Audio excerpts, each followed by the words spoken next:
எல்லாருக்கும் வணக்கம். இன்றைக்கி நம்ம வீடியோவில் இப்போ நீங்கள் ஒரு காலேஜ் ஸ்டூடெண்ட்டாக இருக்கீங்கன்னா உங்களுக்கு எப்படி ஜாப் வந்து ரொம்ப ஈஸியாக மேனிஃபெஸ்ட் பண்ணலாம் அப்படின்றது முக்கியமான டாபிக் பற்றி பார்க்க போகிறோம். ஸோ வாங்க வீடியோக்குள்ளே போகலாம்.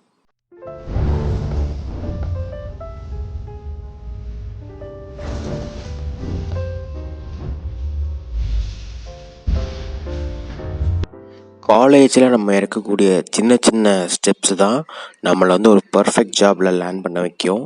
ஸோ நீங்கள் ரொம்ப கவனமாக அந்த ஸ்டெப்ஸ்லாம் கொஞ்சம் எடுத்துட்டிங்கன்னா உங்களுக்கு ஜாப்ன்றது ரொம்ப ஈஸியாக மேனிஃபெஸ்ட் ஆகிரும். ஸோ ஒன்றும் இல்லை, இப்போ நீங்கள் ஃபஸ்ட் இயர் இப்போ காலேஜ் ஸ்டூடெண்ட்டாக இருக்கீங்கன்னா உங்களுக்கு ஃபஸ்ட் இயர் வந்து ஆஸ் யூஷுவல் எப்போ நார்மல் சப்ஜெக்ட் தான் இருக்கும்.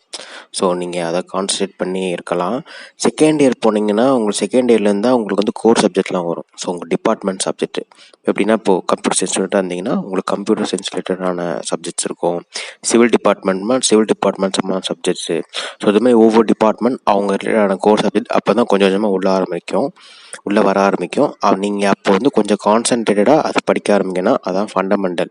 ஸோ இப்போ எப்படி நம்ம இப்போ ஒரு ஐடி கார்டு நமக்கு தராங்க, எப்படி நம்ம இந்த காலேஜில் தான் படிக்கிறோம் அப்படின்னு நமக்கு ஒரு ஐடி கார்டு மாதிரி நீங்கள் எந்த கோர் டிபார்ட்மெண்ட்டில் வேலைக்கு போக போகிறீங்கன்னா உங்கள் அந்த கோர் சப்ஜெக்ட் தான் உங்களுக்கு பேசிக் ஃபண்டமெண்டல்.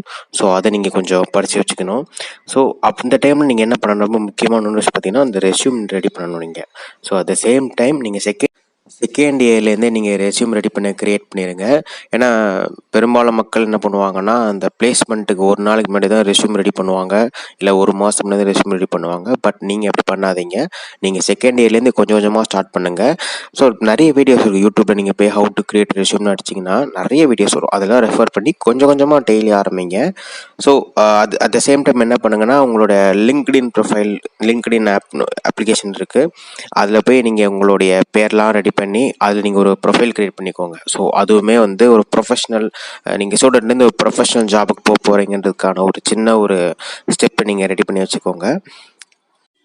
தேர்ட் இயர்ன்றது உங்களுக்கு வந்து ஒரு டெசிஷன் மேக்கிங் இயர் நான் சொல்லுவேன். அதாவது இப்போ நீங்கள் வந்து ஒரு மெக்கானிக்கல் இன்ஜினியரிங் படிச்சுட்டு இருக்கீங்க. இப்போ நீங்கள் வந்து ஐடிக்கு வேலைக்கு போகணும்னு ஆசைப்பட்றீங்கன்னா அதுக்கு என்ன ஸ்டெப்போ அதை ரெடி பண்ண ஆரம்பிச்சிருங்க. இப்போ எப்படின்னா ஒரு சர்டிஃபிகேஷன் படிக்கணுமா, தேர்ட் இயர்லேயே ஆரம்பிங்க சர்டிஃபிகேஷன் படிக்க. ஏன்னா ஃபைனல் இயர் பிளேஸ்மெண்ட் கிட்ட நீங்கள் போகும்போது நீங்கள் சொல்லலாம் என்கிட்ட சர்டிஃபிகேஷன் இருக்குது, ஸோ நான் இந்த கம்பெனிக்கு வேலைக்கு போகணும் ஆசைப்பட்றீங்கன்னா அவங்க வந்து உங்களுடைய ப்ரொஃபைல் வந்து ப்ரையாரிட்டி பண்ணுவாங்க. ஸோ தேர்ட் இயர்ன்றது ரொம்ப முக்கியமான ஒரு இயர். அந்த இயரில் தான் நீங்கள் வந்து கெரியரை வந்து டிசைட் பண்ணணும். இதே நான் வந்து இந்த ஃபீல்ட்லேருந்து வேறு ஃபீல்டுக்கு போக போகிறேன்னா, இல்லை இதே ஃபீல்டில் தான் ஒர்க்குக்கு போக போகிறேன்னா அதுக்கு நான் என்ன பண்ணணும், அதையும் நீங்கள் யோசிக்கணும். அட் த சேம் டைம் இல்லை நான் வந்து அப்ராட் படிக்க போகிறேன்னா அதுக்கு நான் என்ன பண்ணணும், அதுக்கு ரிட்டன் நம்ம ஏதாவது ஒரு ஸ்டெப்ஸ் எடுத்து மூவ் பண்ணி போகணும். ஸோ இதுதான். ஸோ ஃபைனலில் பார்த்தீங்கன்னா நீங்கள் வந்து ஃபுல்லாக நீங்கள் உங்களுடைய ஜாபுக்கு போகக்கூடிய மைண்ட் செட்டில் இருக்கணும். ஏன்னா கடைசி நேரத்தில் பார்த்து நிறைய பேர் வந்து டெசிஷன் எடுக்க முடியாமல் ஜாபுக்கு போகலாமா இல்லை வந்து அப்ராட் போகலாமான்னு அப்படின்ற ஒரு குழப்பமான மைண்ட் செட்டில் இருப்பாங்க. ஸோ இந்த மாதிரி பிளான் நீங்கள் கரெக்டாக எக்ஸிக்யூட் பண்ணிட்டு வந்தீங்கன்னா உங்களுக்கு ஈஸியாக வந்து ஜாப்ன்ற ரொம்ப ஈஸியாக மேனிஃபெஸ்ட் ஆகும். At the same time daily வந்து ஜாப் மேனிஃபெஸ்டேஷன் அஃபர்மேஷன் கேளுங்க. ஸோ நிறைய நெட்டில் கிடைக்கும். ஸோ அதை கேட்டுகிட்டே இருங்க. ஸோ அதுவும் கேட்க நீங்கள் இந்த ஸ்டெப்ஸும் கொஞ்சம் பண்ணிங்கன்னா கண்டிப்பாக உங்களுக்கு வந்து ஜாப்ன்றது ரொம்ப ஈஸியாக மேனிஃபெஸ்ட் ஆயிரும். ஸோ நான் அந்த சொன்ன இந்த வழிகள் எல்லாமே பர்ஃபெக்டாக ஃபாலோ பண்ணிங்கன்னா கண்டிப்பாக நீங்கள் ஒரு ஜாபோ இல்லை உங்களுடைய லைஃப்பில் என்ன டெசிஷன் இருக்குமோ அது கண்டிப்பாக நீங்கள் எடுத்துருவீங்க.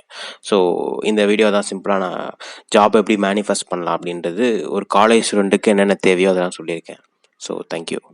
இந்த வீடியோ உங்களுக்கு பிடிச்சிருக்கணும்னு நம்புகிறேன். உங்களுக்கு ஏதாவது சந்தேகம் இருந்தால் கமெண்ட் செக்ஷனில் மென்ஷன் பண்ணுங்கள், நான் அதுக்கு சொல்யூஷன் தரேன்.